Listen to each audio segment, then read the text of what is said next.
یہ شہر بڑا پڑا امیر اور رئیس لوگوں سے کوئی بھی مل جائے گا تم لوگوں کو، مگر اپنی لاڈلی کو میرے بیٹے سے دور رکھو۔ اگر آئندہ کبھی میرے بیٹے کی زبان پر تمہاری آوارہ بیٹی کا نام بھی آیا تو مجھ سے برا کوئی نہیں ہوگا، وہ اپنی روبدار آواز میں گرج کر کہتا ایک بھرپور نظر فاطمہ کے چہرے پر ڈال گیا۔ فاطمہ نے تو شاید اس کی پوری بات بھی نہیں سنی۔ شفیق کے گھٹیا الزام سن کر ہی اس کی قوت سماعت بالکل ختم ہو گئی تھی۔ اس کی آنکھوں کے سامنے اندھیرا چھا گیا۔ اس نے بولنے کی کوشش کی مگر اسے اپنی زبان کئی من وزنی محسوس ہوئی۔ اسے اپنی گردن کی پشت میں سر سے کندھے تک کوئی سریا سا محسوس ہو رہا تھا۔ اس کی گردن ہلنے سے قاصر تھی۔ اس کا بایاں بازو کندھا اور اسی طرح کی پسلیاں پوری طرح سن ہو گئی تھی۔ اسے لگا اس کا دل کوئی چٹکی میں لے کر مسل رہا ہے۔ اس کی ٹانگیں بالکل بے جان ہو گئی۔ وہ دیوار کے ساتھ رگڑ کھاتی نیچے زمین پر ڈہ گئی۔ اس نے نیچے گرتے ہوئے ساتھ پڑی میز کا کپڑا اپنی مٹھی میں بینچا تو وہ بھی کھینچ کر نیچے آ گیا اور اس پر پڑا سٹین لیس اسٹیل کا گلاس زوردار ٹرن کی آواز سے نیچے گرا۔ شفیق نے اس کی پتھرائی آنکھیں اس پھیر پڑتا ہوا رنگ بگور دیکھا۔ وہ دیوار کے لگ کر نیچے گرتا ہوا دیکھ کر وہاں سے قدم باہر بڑھا چکا تھا۔ زینی جو چائے بنانے کے ساتھ اپنے فون پر سمرا کے بیچے ہوئے نوٹس پر مکمل توجہ مرکوز کیے کھڑی تھی۔ اندر کمرے میں گلاس گرنے کی آواز سے بری طرح چونکی اور اس کا موبائل ایک جھٹکے سے اس کے ہاتھ سے الٹا گرا۔ اس کا دھیان سارا اندر کمرے کی طرف تھا۔ وہ فون اٹھا کر دیکھنے کی بجائے کمرے کی طرف بھاگ گئی اور اس نے شفیق کی پشت دیکھی جو گھر سے باہر نکلنے ہی والا تھا۔ وہ دوڑ کر اندر آئی تو فاطمہ نیم دراز دیوار کے ساتھ بے ہوش پڑی تھی۔ اس کے سر پہ دھماکہ ہوا۔ وہ بجلی کی تیزی سے آگے بڑھی۔ امی کیا ہوا؟ امی آنکھیں کھولے پلیز۔ وہ فاطمہ کو گود میں لیے اس کی گال تھپ تھپا رہی تھی۔ گھبراہٹ سے اس کی آنکھیں باہر آ رہی تھی۔ وہ گلا بری طرح خشک ہو رہا تھا۔ وہ اونچی آواز میں فاطمہ کو پکار رہی تھی مگر فاطمہ کا وجود بالکل بے جان تھا اور اس کے ہاتھ بالکل سرد پڑ رہے تھے۔ اس نے اپنا پریشانی میں اپنا دماغ دوڑایا اور اٹھ کر باہر کی طرف بھاگی۔ ماموں، شفیق ماموں، رکے پلیز، رک جائیں، وہ میری امی کو کچھ ہو گیا ہے، آپ پلیز پلیز انہیں ہاسپٹل لے چلیں، ان کی حالت بہت خراب ہے، وہ بول نہیں اور حرکت بھی نہیں کر رہی۔ وہ بھاگتی ہوئی شفیق کے برابر پہنچی اور خشک ہونٹ تر کر کے بمشکل بولی، ہٹو میرے راستے سے، مجھے دیر ہو رہی ہے۔ شفیق آنکھوں پر سیاہ چشمہ ٹکاتے اتنے سرد لہجے میں بولے کہ زینی کی ریڑھ کی ہڈی تک سنسناہٹ دوڑ گئی۔ ماموں، امی کی طبیعت بہت خراب ہے، انہیں ہاسپٹل لے جانے میں میری مدد کرے پلیز، وہ لفظوں پر زور دیتی اپنی آواز بلند کر کے بولی جیسے شفیق کو سمجھانا چاہ رہی تھی۔ اسے لگا اسے سننے میں غلطی ہوئی ہے۔ آواز نیچی رکھو اور جا کر اپنی ماں کو بتاؤ کہ اس کے اس ڈرامے میں اس کی بات کبھی نہیں مانوں گا، اس نے بہت سخت لہجے میں کہا اور اپنے قدم آگے بڑھائے۔ ماموں رک جائیں پلیز، وہ تیزی سے ان کے سامنے کھڑی ہو کر بولی، آپ کو کوئی غلط فہمی ہو گئی ہے، امی کوئی ڈرامہ نہیں کر رہی ہیں، ان کی طبیعت واقعی خراب ہے، اگر آپ کو ان پر غصہ ہے تو کوئی بات نہیں، میں ان کو یہاں سے دور لے کے چلی جاؤں گی، بہت دور، میں کبھی بھی آپ کو اپنی شکل نہیں دکھاؤں گی۔ ماموں، آپ کو اللہ کا واسطہ ہے میری مدد کریں، میری امی کی حالت ٹھیک نہیں ہے۔ اس کی آنکھوں سے آنسو نکل کر بہہ گئے اور وہ شفیق کے سامنے باقاعدہ ہاتھ جوڑ کر سر جھکائے منت کر رہی تھی۔ مگر اس انسان نما پتھر پر نہ تو زینی کی منت کا کوئی اثر ہوا اور نہ ہی اس کے آنسوؤں کا۔ زینی اتنی خوددار تھی، اگر ایک جھلک بھی کسی کی آنکھوں میں اپنے لیے اجنبیت دیکھتی تو ساری عمر اسے دوبارہ مڑ کر دیکھنا گوارا نہ کرتی، مگر آج اس کی ساری خودداری، ساری انا کہیں دور بھاگ گئی تھی۔ اسے اس وقت صرف اپنی امی کی فکر تھی۔ وہ شفیق کے دھکا دینے سے لڑکھڑائی مگر سنبھل کر دوبارہ اس کی طرف مڑی۔ شفیق اتنی دیر میں گاڑی میں بیٹھ چکا تھا۔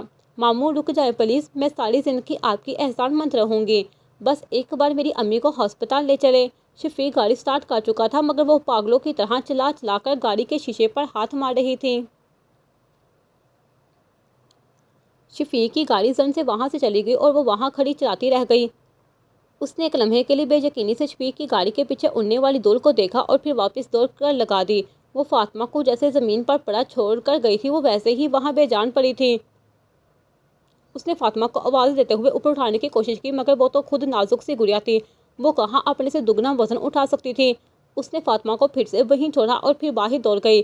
سلمیٰ خالہ دروازہ کھولے، سلمیٰ خالہ اللہ کا واسطہ ہے جلدی کرے، وہ درام درام دروازہ پیٹتی زور زور سے رو چلا رہی تھی۔ چند سیکنڈ پر وہ دروازہ پیٹنے کے بعد وہ اس سے اگلے دروازے پر پہنچ گئی۔ وہ دروازہ بھی اسی شدت سے پیٹا، پھر اس سے اگلا اور پھر اس سے بھی اگلا۔ وہ ننگے سر ایک پاؤں میں جوتا پہنے کسی دیوانی کی طرح روتی چلاتی پوری گلی میں دوڑ کر ہر دروازے پر دستک دے رہی تھی۔ اس ویسے ہی حواس باختہ ہوئی اسی سپیڈ سے واپس آئی اور فاطمہ کو گود میں لے کر اسے اونچا اونچا پکارنے اور رونے لگی۔ زینب بیٹا کیا ہوا ہے؟ ہائے اللہ کیا ہوا فاطمہ کو؟ سلمیٰ کمرے میں داخل ہوئی تو زینی اور فاطمہ کو دیکھ کر گھبرا کر بولی اور ایک ہاتھ سینے اور ایک ہاتھ کی انگلیاں ہونٹوں پر رکھ لی۔ کیا ہوا اسے؟ وہ جلدی تیزی سے آگے بڑھی اور فاطمہ کے پاس بیٹھ کر بولی پتہ نہیں خالہ کیا ہو گیا ہے میری امی کو؟ آپ دیکھیں نا یہ بولنے نہیں رہی اور اٹھ بھی نہیں رہی۔ وہ بری طرح ہچکیاں لیتے بولی اچھا تم چپ کرو، میں تمہارے خالو کو بھیجتی ہوں، وہ چوک سے گاڑی لے آتے ہیں، پھر ہم ہسپتال چلتے ہیں۔ وہ اس کے بکھرے بال کانوں کے پیچھے کرتی اسے چمکار کر تسلی دیتی جانے کے لیے اٹھ کھڑی ہوئی۔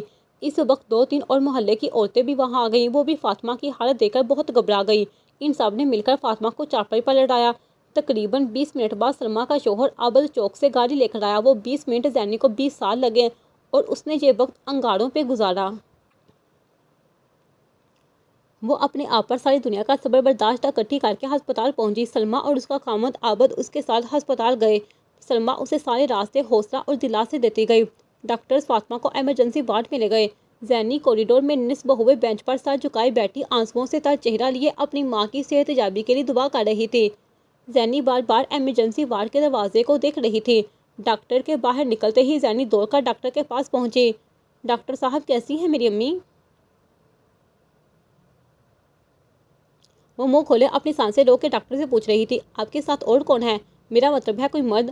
جج جی وہ ہکلاتے ہوئے حیرت سے بولی۔ وہ ڈاکٹر سے اپنے سوال کے جواب میں الٹا اس سوال کی توقع بالکل نہیں کر رہی تھی۔ دیکھیں بیٹا میں پوچھ رہا ہوں آپ کے ساتھ کوئی مرد ہے یا نہیں؟ ڈاکٹر اپنا ماتھا مسلتے ہوئے نہایت تحمل سے بولے۔ جج جی ہیں، وہ عابد خالو ہیں، میرے ساتھ پڑوسی ہیں ہمارے، وہ باہر گئے ہیں۔ ہاں مجھے بتائیں کیسی ہیں میری امی؟ وہ اٹک اٹک کر بولتی اپنی ماں کی خیریت جاننے کے لیے بے چین ہو رہی تھی۔ بیٹا آئی ایم سوری، ہم آپ کی امی کو نہیں بچا سکے۔ ڈاکٹر بھی اس کی حالت دیکھ کر روانی میں نہیں بول سکا کہ کیا مطلب ہے آپ کا؟ ڈاکٹر صاحب آپ کو کوئی غلط فہمی ہوئی ہے، ایسا نہیں ہو سکتا۔ اس نے ڈاکٹر کی بات سنی اور سمجھی بھی، مگر پھر بھی اس نے اپنا گلا تر کر کے آنکھوں میں اتری نمی اندر دھکیلنے کی کوشش کی، مگر اس کے آنسو اس کے گالوں پر پھسل گئے۔ نہیں بیٹا ہمیں کوئی غلط فہمی نہیں ہوئی۔ ڈاکٹر ہونٹ بینچ کر سر کو ہلکا سا خم دے کر ایک بار پھر کہا۔ نہیں نہیں نہیں ڈاکٹر صاحب ایسا نہیں ہو سکتا، ایسا ہو ہی نہیں سکتا۔ میری امی مجھے چھوڑ کر کہیں نہیں جا سکتی۔ ڈاکٹر صاحب آپ پلیز ایک بار پھر چیک کر لیں انہیں پلیز، میرا اس دنیا میں میری امی کے علاوہ کوئی نہیں ہے۔ اگر انہیں کچھ ہو گیا تو میں کہاں جاؤں گی؟ ہمارا تو اپنا گھر بھی نہیں ہے۔ ڈاکٹر صاحب پلیز آپ کو اللہ کا واسطہ میری امی کو ٹھیک کر دیں، میرا ان کے سوا کوئی نہیں ہے۔ وہ اپنی آنکھوں سے گرتے آنسو رگڑ کر صاف کرتی ڈاکٹر کی منتیں کر رہی تھی۔ پتہ نہیں اس میں اتنا صبر اور اتنی برداشت کہاں سے آئی تھی۔ اس کا کلیجہ پھٹ رہا تھا مگر وہ پھر بھی اپنے پیروں پر کھڑی تھی۔ دیکھیں بیٹا آپ نے انہیں یہاں لانے میں دیر کر دی ہے، اگر آپ انہیں کچھ دیر پہلے لے آتے تو شاید ہم کچھ کر سکتے، مگر آئی ایم سوری بیٹا۔ وہ زینی کی ماں کی عمر کے پروفیشنل ڈاکٹر جن کے ہاتھوں میں ایک ہی دن میں نہ جانے کتنی جانیں دم توڑتی ہوں گی، مگر وہ زینی کی تکلیف پر اس کا حوصلہ دے کر مٹھیاں بھیجتے آنکھوں میں نمی لے کر بتا رہے تھے۔ حوصلہ رکھے بیٹا، اللہ کو یہی منظور تھا۔ وہ سر جھکائے تیز تیز سانسیں لیتی اور پتھرائی آنکھوں سے فرش کو گھورتی زینی کے سر پر ہاتھ رکھ کر بولے اور وہاں سے چلے گئے۔ ڈاکٹر کا آخری جملہ اس کے سماعت پر بجلی بن کر گرا تھا۔ اسے اب اپنے پیروں سے جان نکلتی محسوس ہوئی۔ وہ ایک جھٹکے سے ماربلائی فرش پر دھڑام سے گری۔ وہ اپنی دونوں ہتھیلیاں فرش پر ٹکائے لمبے لمبے سانس کھینچ رہی تھی، جیسے اپنی بند ہوتی سانس بحال کرنے کی کوشش کر رہی ہو۔ وہ چیخ نہیں رہی تھی، نہ ہی شور شرابہ کر رہی تھی۔ اس کا درد اس کی آنکھوں سے بارش کی طرح برس رہا تھا۔ وہ کتنی دیر سے کھڑے ہونے کی کوشش کر رہی تھی مگر بے سود تھی۔ اس کی ماں اس دنیا سے چلی گئی ہے اور اب وہ اکیلی ہے۔ وہ یہ بات خود کو بتا رہی تھی مگر وہ جو صبح خوشی خوشی اس گھر سے اپنے نئے گھر میں جانے کی تیاری کر رہی تھی، اب وہ اپنی ماں کو سفید کفن میں لپٹا ہوا دیکھ رہی تھی۔ اس کی وہ ماں جو اس کے چہرے پر غم کی ایک سلوٹ دے کر تڑپ جایا کرتی تھی، آج وہی ماں اس کی آنکھوں میں آنسوؤں کا سمندر اتر جانے کے باوجود بھی خاموش سوئی ہوئی تھی۔ وہ گھٹنوں کا گرد بازو لپیٹے یکٹک اپنی ماں کا سفید بے جان چہرہ دیکھ رہی تھی۔ زینب تمہارے ماموں نہیں آئے؟ وہ نہیں آئیں گے کیا؟ اس کے ارد گرد بیٹھی عورتوں میں سے کسی نے زینی کو آواز دے کر پوچھا۔ وہ سوال تھا یا کوئی خنجر جو اس کے کلیجے کے پار ہوا تھا؟ نہیں وہ نہیں آئیں گے، اس نے سختی سے آنکھیں بند کر کے ایک گھونٹ بھر کے کہا۔ کیوں نہیں آئیں گے؟ ارے بھائی، سگا بھائی بہن کے جنازے میں نہیں آئے گا؟ کسی اور عورت کی آواز اس کی سماعت سے ٹکرائی۔ اس کے حلق تک کرواہٹ گل گئی۔ وہ یہاں نہیں ہیں، ملک سے باہر گئے ہیں، اس نے درستی سے جواب دیا۔ ارے بھائی، اتنے بڑے آدمی ہیں، اتنے پیسے والے ہیں، ان کے لیے واپس آنا کون سا کوئی مشکل کام ہے؟ ایک اور طنزیہ جملہ اس کی سماعت سے ٹکرایا تھا۔ ان کی طبیعت خراب ہے، وہ بیمار ہیں اور اتنی جلدی واپس نہیں آ سکتے۔ وہ نہ چاہتے ہوئے بھی جھوٹ پر جھوٹ بول رہی تھی۔ لوگوں کے سوال بند ہوئے تو تھوڑی دیر میں محلے کے لوگ اس کی ماں کا جنازہ اٹھا کر لے گئے۔ کوئی نہیں رکا اس کے رونے سے، نہ تڑپنے سے، نہ ہی فاطمہ کو منتیں کر کے پکارنے سے۔ آج اس کے گھر میں بہت عجیب اور خوفزدہ کرنے والی شام اتری تھی۔ کچھ سال پہلے جب اس کے بابا اس دنیا سے گئے تھے، تب بھی وہ بہت روئی تھی، بہت تڑپی تھی۔ مگر اسے اتنا خوف نہیں آیا تھا۔ وہ سارے دن رونے کے بعد اپنی ماں کی گود میں سر رکھ کر سوئی تھی۔ وہ سارا دن ہمت کر کے بیٹھی رہی، مگر رات ہوتے ہی تنہائی اور وحشت سے اس کا کلیجہ دہل رہا تھا۔ آج زندگی میں پہلی بار اسے یہ گھر اپنا نہیں لگ رہا تھا۔ وہ ساری رات اپنی ماں کا دوپٹہ اپنے سینے سے لگا کر روتی رہی۔ آج کوئی بھی نہیں تھا اس کے پاس، اسے تسلی دینے کے لیے، اسے چپ کرانے کے لیے۔ اس بڑی دنیا میں اس نے اپنا واحد اور اکلوتا رشتہ کھو دیا تھا، اور وہ بھی اپنے ہی سگے ماموں کی وجہ سے۔ وہ یہ نہیں جانتی تھی کہ فاطمہ اور شفیق کے درمیان کیا بات ہوئی ہے، مگر وہ اتنا جانتی تھی کہ فاطمہ کی طبیعت شفیق کی کسی بات پر خراب ہوئی تھی، اور پھر شفیق کے ہاسپٹل نہ لے جانے کی وجہ سے ہمیشہ کے لیے اسے اکیلا چھوڑ کر چلی گئی تھی۔ زینب بیٹا اٹھ جاؤ، صبح کی نماز کا وقت نکل رہا ہے۔ وہ فاطمہ کی آواز پر ہڑبڑا کر اٹھی۔ صبح صادق کا وقت تھا اور وہ فاطمہ کا دوپٹہ گود میں لیے اس کی چارپائی کے ساتھ لگی فرش پر بیٹھی تھی۔ کیا اس کی ماں نے اس سے نماز کے لیے جگایا تھا؟ وہ سسکیاں لے کر منہ میں بڑبڑائی۔ امی کیوں چلی گئی آپ مجھے اکیلا چھوڑ کر؟ آپ تو جانتی تھی کہ میں آپ کے بغیر نہیں رہ سکتی۔ امی میں کہاں جاؤں گی، کیا کروں گی؟ آپ ایک بار تو میرے بارے میں سوچتی۔ آپ نے ساری زندگی اپنے بھائی سے محبت کی، لیکن انہوں نے کیا کیا؟ آپ کی سانسیں چھین لی، مجھے یتیم بے آسرا کر دیا۔ میرے زندہ رہنے کی، میری خوشی رہنے کی آخری امید بھی ختم کر دی۔ امی آپ کیوں چلی گئیں، کیوں چلی گئیں آپ؟ وہ زور زور سے داڑیں مار مار کر رو رہی تھی۔ وہ فاطمہ کے جانے کے بعد پہلی بار اس طرح چیخ چیخ کر رو رہی تھی۔ زینی بیٹا کیوں رو رہی ہو؟ چپ ہو جاؤ، صبح صبح کا وقت ہے نا، اٹھو بیٹا، نماز پڑھو اور دعا کر فاطمہ کے لیے، اسے اب تمہاری دعا کی ضرورت ہے۔ اٹھو میری بچی، نہ رو، صبر کرو۔ سلمیٰ اسے بہلا بہلا کر چپ کروا رہی تھی۔ سلمیٰ اور کچھ اور محلے کی عورتیں کل سے اس کے پاس رکی ہوئی تھیں۔ اس نے نماز پڑھی، اپنی ماں کے لیے جنت اور اپنے لیے صبر مانگا۔ آج اسے اپنی ماں کی کئی باتیں یاد آ رہی تھیں۔ آج وہ خود سے وعدہ کر رہی تھی مضبوط ہونے کا، بہادر بننے کا، کسی سے نہ ڈرنے کا۔ زینی یار، اتنا سب کچھ ہو گیا، آنٹی کی ڈیتھ کو 4 دن ہو گئے ہیں اور تم نے مجھے بتایا ہی نہیں، اور اگر آج بھی میں خود نہ آتی تو مجھے تو پتہ ہی نہیں چلتا۔ زینی سمرا کے گلے لا کر خوب رونے کے بعد سوں کرتی اس کے سامنے بیٹھی تھی، اور سمرا اس سے دبا دبا سا شکوہ کر رہی تھی۔ میرا فون ٹوٹ گیا تھا، اور سچ پوچھو تو مجھے اتنا ہوش ہی نہیں تھا کہ میں کسی اور کے نمبر سے تمہیں بتاتی۔ کیا ہوا تھا آنٹی کو؟ اتنی بیمار تو نہیں تھی کہ وہ اس طرح؟ سمرا نے جملہ ادھورا چھوڑ دیا۔ ہارٹ اٹیک ہوا تھا انہیں، اور اتنی شدید نوعیت کا ہوا تھا کہ ذرا بھی مہلت نہیں ملی۔ آنٹی ہارٹ پیشنٹ تو نہیں تھی، تو پھر کیوں؟ سمرا اداسی اور بے یقینی سے بولی۔ جب سانس کی ڈور ٹوٹنی ہوتی ہے تو ضروری نہیں کوئی بہانہ ہماری مرضی کا ہو، وہ سرد آہ بھر کر بولی۔ اچھا یہ بتاؤ، اب جاب کا کیا کرو گی، جوائن کرو گی یا نہیں؟ سمرا سنجیدگی سے پوچھ رہی تھی۔ نہیں سمرا، میں جاب اپنی امی کے لیے کر رہی تھی، اب جب وہی نہیں رہی تو میں کیا کروں گی جاب کا؟ وہ سر جھکائے آنکھوں میں اتری نمی چھپا کر بولی۔ زینی تم یہاں اکیلے کیسے رہو گی؟ تم میرے ساتھ چلو پلیز۔ سمرا کافی دیر سے اس سے کہنے کی کوشش کر رہی تھی۔ کیا مطلب، کہاں چلوں؟ میرے ساتھ میرے گھر، اور کہاں؟ میں کیسے جا سکتی ہوں تمہارے ساتھ؟ کیوں نہیں جا سکتی؟ کیا میں تمہاری بہن نہیں ہوں؟ سمرا اس کے ہاتھ کو نرمی سے دبا کر بولی۔ ایسا نہیں ہے، تم ہو میری بہن، بلکہ سچ کہو تو اس دنیا میں بس ایک تم ہی ہو، میری اپنی، میری سگی۔ اس کی آواز رند گئی تھی اور آنسو گالوں پر پھسل گئے۔ حوصلہ رکھو زینی، اس طرح کب تک روتی رہو گی؟ پلیز چپ ہو جاؤ اور پیکنگ کرو اور میرے ساتھ چلو، اٹھو شاباش۔ سمرا اسے پیار سے بہلا کر کہہ رہی تھی۔ نہیں سمرا، تمہارے خلوص اور محبت پر مجھے کوئی شک نہیں ہے، مگر میں یہ گھر چھوڑ کر اکیلے کیسے چلی جاؤں، جہاں میں نے اپنا بچپن گزارا ہے، جہاں میں اپنے بابا کی گود میں کھیلی ہوں، جہاں اپنی ماں کے آنچل میں چھپ کر ساری دنیا کے سارے غموں سے محظوظ رہی ہوں۔ یہاں بہت سی یادیں ہیں میری، اس گھر میں، اس آنگن میں میری ماں کی خوشبو ہے، ان کے وجود کی مہک ہے، میں یہاں سے جانا نہیں چاہتی سمرا۔ وہ خلا میں گڑ گڑ بات کر رہی تھی اور آنسو اس کے خوبصورت رخسانوں پر پھسل رہے تھے۔ میں سمجھ سکتی ہوں تمہاری فیلنگز، مگر تم خود سوچو، آنٹی تھی تو اور بات تھی، تم اکیلے کیسے رہ سکتی ہو؟ اس ظالم دنیا کے بیری تو کہیں پر بھی اکیلی عورت کا جینا حرام کر دیتے ہیں، اور پھر یہ علاقہ تو ویسے بھی کسی اکیلی لڑکی کے رہنے کے قابل نہیں ہے۔ مجھے تمہاری فکر ہے اور میں تمہیں کبھی بھی ایسے اکیلا نہیں چھوڑ سکتی۔ وہ اس کا ہاتھ اپنے ہاتھ میں لے کر بہت پیار سے اسے سمجھا رہی تھی۔ اس کی تم فکر نہ کرو، اور اس محلے میں میری امی اور بابا کی بہت عزت ہے۔ میرے بابا یہاں کی مسجد کے امام تھے اور مجھے تو سب کی بیٹی کی طرح رکھتے ہیں۔ میں بالکل محفوظ رہوں گی۔ یہاں تم آتی جاتی رہنا، اور پھر ہم یونیورسٹی بھی تو ساتھ ہوں گے۔ وہ اپنے آنسو صاف کر کے سمرا کو تسلی دے کر بولی۔ سمرا اس کی بات سے مطمئن نہیں ہوئی، مگر پھر بھی ہلکا سا مسکرا کر اس کی بات مان گئی۔ فاطمہ کی ڈیتھ کے ایک ہفتے تک تو سلمیٰ اس کے ساتھ رات کو اس کے گھر میں سو جایا کرتی، مگر دن کو زینی سارا دن اکیلی رہتی۔ خالہ اور ویران گھر میں اب اسے وحشت ہونے لگی تھی۔ محلے والوں کی ہمدردی اور افسوس آہستہ ختم ہو گیا تھا، اور 2 دن سے زینی رات کو بھی اکیلی تھی۔ وہ آدھی رات تک نماز پڑھ کے جائے نماز پر بیٹھی دعائیں مانگتی رہتی اور فاطمہ کو یاد کر کے روتی رہتی۔ وہ ابھی نماز پڑھ کے لیٹی ہی تھی کہ اسے اپنے گھر کی چھت پر کچھ گرنے کی آہٹ محسوس ہوئی۔ وہ تیزی سے اٹھ کے بیٹھ گئی۔ نہیں، ڈرنے کی کوئی بات نہیں ہے، کوئی بلی ہوگی۔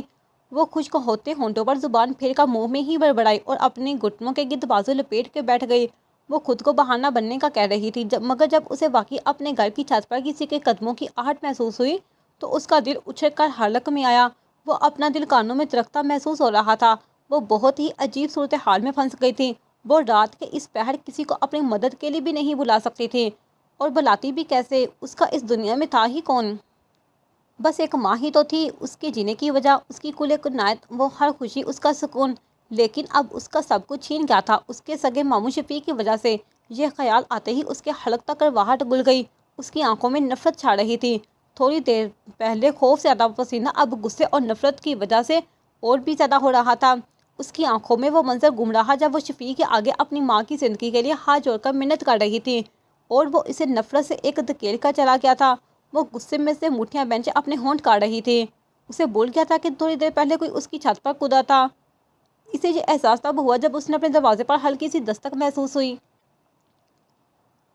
اس کی آنکھیں بری طرح پھیلیں اور اسے اپنی ریڑھ کی ہڈی تک سنسناہٹ دوڑ گئی۔ وہ دونوں ہاتھوں کی انگلیاں سختی سے اپنے ہونٹوں پر رکھ کر اپنی سانس تک روکے بیٹھی تھی۔ وہ غیر محسوس تک اسی دستک اب اونچی اور تیز ہو چکی تھی۔ اس کا وجود بری طرح کانپ رہا تھا۔ وہ اپنی چیخیں اپنے حلق میں دبا کر بیٹھی تھی۔ پتہ نہیں دروازے پر کون تھا جو کچھ دیر دروازے پر دستک دینے کے بعد اب دروازہ بری طرح دھکیل رہا تھا۔ وہ اتنی بہادر نہیں کہ دروازہ کھول کر اس باہر کھڑے شخص کے ساتھ لڑتی۔ وہ یہاں کسی کو ٹھیک سے جانتی بھی نہیں تھی۔ اسے بالکل بھی اندازہ نہیں تھا کہ باہر کون ہے۔ اس کے پاس فون بھی نہیں تھا کہ کسی کو اپنی مدد کے لیے پکارتی۔ وہ جو کوئی بھی تھا 1 گھنٹے سے زیادہ وقت اس دروازے کو کھولنے کی کوشش کرتا رہا، اور زینی سانس روک کے دیوار کے ساتھ سمٹی بیٹھی رہی۔ وہ رات زینی پر بہت باری اور طویل تھی۔ وہ وہیں دیوار کے ساتھ جمی بیٹھی رہی۔ صبح اس کی آنکھیں بری طرح سوجی ہوئی تھیں۔ سر میں شدید درد اور بخار میں تپ رہی تھی۔ زینب، کیا حال بنایا ہوا ہے تم نے اپنا؟ سمرا اسے بستر پر بے سود پڑا دے کر چلا اٹھی تھی۔ اٹھو، شاباش، یہ جوس پیو۔ سمرا نے اسے سہارا دے کر اٹھایا، ہلکا سا ناشتہ کروا کر اسے میڈیسن دی۔ میں نے تمہیں کتنا سمجھایا تھا اس دن، مگر تم میری تو کوئی بات سنتی ہی نہیں ہو۔ بھلے تم یہاں سیف ہو زینی، لیکن تنہائی ایک بہت بڑی اذیت ہے۔ آنٹی کے جانے کے بعد تمہیں لگا تم اکیلی رہ لو گی، مگر دیکھ لو کس طرح بیمار پڑ گئی ہو۔ اس کی الماری سے اس کا ضروری سامان اور چیزیں پیک کرنے کے ساتھ ساتھ اسے بہت پیار سے ڈانٹ رہی تھی۔ زینی سر جھکائے آنسو بہا رہی تھی اور اس کی ڈانٹ سن رہی تھی۔ سمرا، انکل کی طبیعت کیسی ہے؟ وہ ناشتے سے فری ہو کر لاؤنج میں بیٹھی چائے پی رہی تھی۔ تھوڑی دیر پہلے سمرا کی اپنی ماما سے بات ہوئی تھی۔ انہوں نے سمرا کو اپنے پاس آنے کا کہا تھا، مگر اس نے شاید سمرا نے اس کی وجہ سے انکار کر دیا تھا، کیونکہ سمرا زبردستی اسے اپنے ساتھ اپنے گھر لائی تھی، اور اب وہ اسے یہاں اکیلا چھوڑ کر امریکہ نے جانا نہیں چاہتی تھی، مگر اپنی ماما سے بات کر کے پریشان ضرور ہو گئی تھی۔ بابا ٹھیک ہے، اب سرجری تو ہو گئی ہے، مگر بابا فی الحال اس طرح سے ریکور نہیں کر رہے جیسا ہم نے سوچا تھا۔ تم دعا بابا چلو جلد ٹھیک ہو کر واپس آ جائیں۔ سمرا نے سنجیدگی سے تفصیل بتائی، مگر اس کا چہرہ کافی اترا ہوا تھا۔ وہ بات کرنی تھی میں نے تم سے، زینی ذرا رک رک کر بولی۔ ہاں کہو، کیا بات ہے؟ سمرا جو اپنے فون پر متوجہ تھی اپنا موبائل ایک طرف رکھ کر اس کی طرف دیکھ کر بولی۔ میں کام کرنا چاہتی ہوں، میرا مطلب ہے مجھے جو جاب آفر ہوئی تھی وہ تھوڑا جھجکتے ہوئے دھیمے لہجے میں سر جھکا کر بولی۔ کیوں؟ تم نے تو منع کر دیا تھا، پھر اب کیوں کرنا چاہتی ہو؟ وہ حیرت سے سوالے نظروں سے اس کی طرف دیکھ رہی تھی۔ میں اب اکیلی نہیں ہوں، ایک ہفتے سے یہاں تمہارے ساتھ ہوں، پھر بھی بہت پریشان ہوں۔ تم بہت خیال رکھتی ہو میرا، میرے پاس سب کچھ ہے، مگر پھر بھی مجھے سکون نہیں ہے۔ کوشش کے باوجود بھی میں تھوڑی کے لیے صحیح، میں اپنی امی کو اپنے دماغ سے نہیں نکال پا رہی۔ سوچ رہی ہوں کام کروں گی تو آفس میں بزی رہوں گی اور واپس آ کر اپنی پڑھائی کروں گی تو شاید وقت اچھے سے گزر جائے۔ وہ بہت آرام اور تحمل سے اسے سمجھا رہی تھی۔ یہ تو بات ہے، یا کسی چیز کی ضرورت ہے؟ سمرا ہونٹ بینچ کا اسے بغور دیکھتے ہوئے بولی۔ کسی چیز کی ضرورت نہیں ہے، اور اگر ہوگی تو یہ میرا اپنا گھر ہے، میں خود لے لوں گی۔ زینی بہت پیار اور مان سے بولی۔ میں صبح ہی آفس جاؤں گی اور تم آنٹی اور انکل سے جا کر مل آؤ، انکل کی طبیعت ٹھیک نہیں ہے، وہ تمہیں مس کر رہے ہوں گے، اور جب تم وہاں جاؤ گی تو آدھے تو وہ تمہیں دیکھ کر ٹھیک ہو جائیں گے۔ وہ بہت آرام سے اس کی مشکل حل کر کے بولی۔ اور اگر میں چلی گئی تو تم یہاں اکیلے کیسی رہو گی؟ سمرا نے اس کی بات سن کر بہت آرام سے پوچھا۔ میں یہاں نہیں رہوں گی، اتنا بڑا گھر تو مجھے کاٹ کھانے کو دورے گا۔ میں اس فلیٹ میں رہوں گی جو مجھے آفس کی طرف سے ملے گا۔ ہاں، تم سے فیور چاہیے ہوگی کہ اپنے گھر سے کوئی میڈ میرے ساتھ بھیجنا، کام کے لیے نہیں بلکہ میرے ساتھ رہنے کے لیے۔ اس کی بات سن کر سمرا کے چہرے پر تھوڑی اداسی چھائی، مگر اس نے مسکرا کر سر ہلایا۔ ٹھیک ہے، جیسے تمہاری خوشی۔ وہ زینی کے ہاتھ کو نرمی سے دبا کر بولی۔ آ رہی ہوں بھائی، آ رہی ہوں۔ دروازے پر دستک ہوئی تو سلمیٰ بلند آواز میں بول کر دروازے کی طرف بڑھی۔ السلام علیکم۔ وعلیکم السلام۔ ایک خوبصورت اور گوڑا چٹا بہت ہی سلجھا ہوا لڑکا سوٹ بوٹ پہنے اس کے سامنے کھڑا تھا۔ سلمیٰ اس کے سلام کا جواب دے کر ہکا بکا اس کا چہرہ دیکھ رہی تھی۔ وہ آنٹی، اس ساتھ والے گھر میں تالا کیوں لگا ہے؟ زینی کہاں ہے؟ کچھ پتا ہے اس کا؟ وہ بہت مہذب طریقے سے زینی کے بارے میں پوچھ رہا تھا۔ تم شفیق بھائی کے بیٹے ہو؟ زینی کا پتہ بتانے کی بجائے سلمیٰ نے الٹا سوال کیا۔ جی ہاں، نوید نے حیرت سے اٹکتے ہوئے ہاں کی، مگر اسے حیرت کا شدید ترین جھٹکا لگا کہ اس کے بابا کو یہ عورت کیسے جانتی ہے۔ تم تو باہر کے ملک گئے ہوئے تھے، واپس آ گئے ہو؟ اس عورت نے شاید ساری فیملی کا پوچھا تھا، مگر نوید صرف اپنے بارے میں سمجھا۔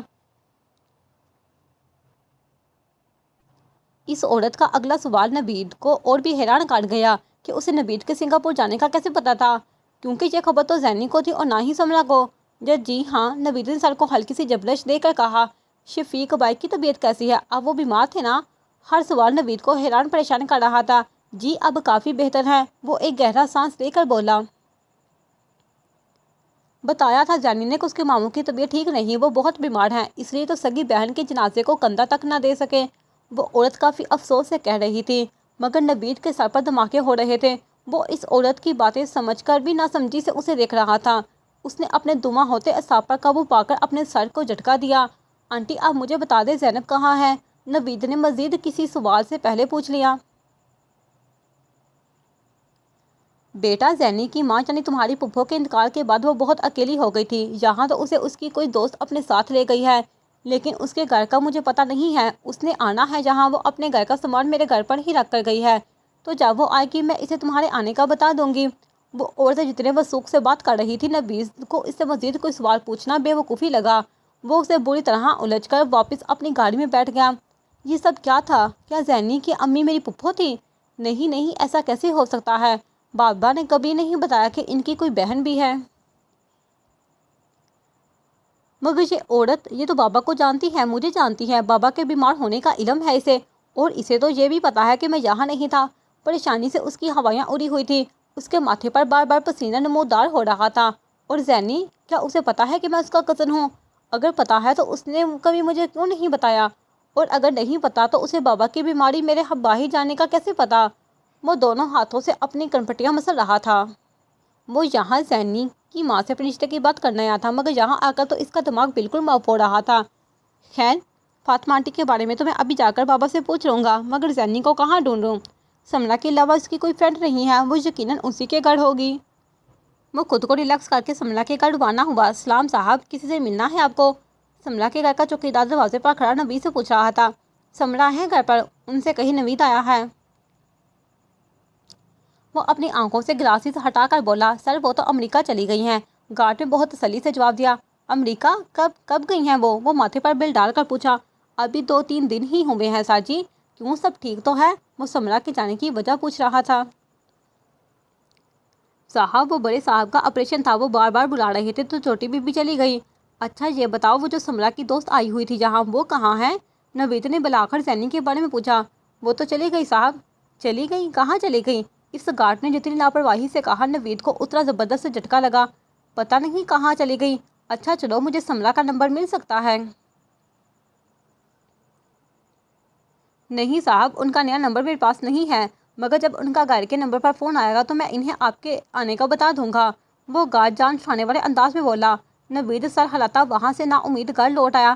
مما اب کہیں جا رہی ہیں؟ نوید گھر پہنچا تو نشین اپنی پوری تیاری کے ساتھ لاؤنج سے باہر نکلتی نظر آئی۔ ہاں بیٹا، وہ میری ایک فرینڈ کے ہاں ڈنر پارٹی ہے، وہاں جا رہی ہوں۔ وہ نوید کی طرف دیکھے بغیر اپنے موبائل پر نظریں مرکوز کیے بولی۔ بابا کہاں ہیں؟ نوید نے اگلا سوال بہت ہی بیزاری سے کیا۔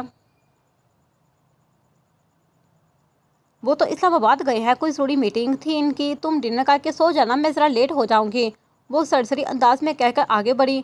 بابا گھر کب آئیں گے؟ کل شام تک واپس آ جائیں گے، وہ جاتے ہوئے موڑے بولی اور فون کان سے لگا کر کسی بات کرتی وہاں سے چلی گئی۔ نہ اس نے نوید کے لہجے کی تلخی نوٹ کی اور نہ ہی اس کی اجڑی حالت دیکھی، کیونکہ اگر وہ اس کی سرخ ہوتی آنکھیں، سفید پڑا ہوا چہرہ دیکھتی تو اتنی ریلیکس ہو کر وہاں سے نہ جاتی۔ بابا کیسے ہیں آپ؟ I am very good my سن۔ نوید کے بہت سخت لہجے میں کیے گئے سوال کا جواب شفیق نے بہت گرم جوشی سے جواب دیا۔ وہ تھوڑی دیر پہلے اسلام آباد سے واپس آئے تھے اور لاؤنج میں بیٹھے اپنی بیگم کے چائے پینے اور خوشگوار موڈ میں باتیں کرنے مصروف تھے۔ تم بتاؤ، ایپسٹ لگ رہے ہو، وہ نوید کو بغور دے کر بولے۔ ہاں نوید، صبح ناشتے کی ٹیبل پر نہیں تھے اور لنچ بھی نہیں کیا تم نے، کہاں تھے تم؟ نشین نے نوید کے بولنے سے پہلے اپنے سٹائلش انداز میں نوید سے پوچھا۔ میں گھر پر ہی تھا، اس نے ایک گھونٹ بڑا ناگواری سے جواب دیا۔ آؤ بیٹھو چائے پیو، نشین اس سے چیئر کی طرف اشارہ کر کے بولی۔ بابا مجھے آپ سے ضروری بات کرنی ہے، وہ نشین کی بات انسنی کر کے بہت سپاٹ انداز میں بولا۔ ہاں بولو کیا بات ہے؟ نوید کے سرد لہجے شفیق میں ذرا تشویش ہوئی اور ان کے ماتھے پر بل گہرے ہوئے۔ زینی کی امی فاطمہ سے کیا رشتہ ہے آپ کا؟ نوید کا سوال اتنا سیدھا اور صاف تھا کہ شفیق کے گلے میں چائے تک اٹک گئی اور وہ کھانسنے لگے۔ انہیں نوید سے اس سوال کی توقع ہرگز نہیں تھی۔ جاری ہے۔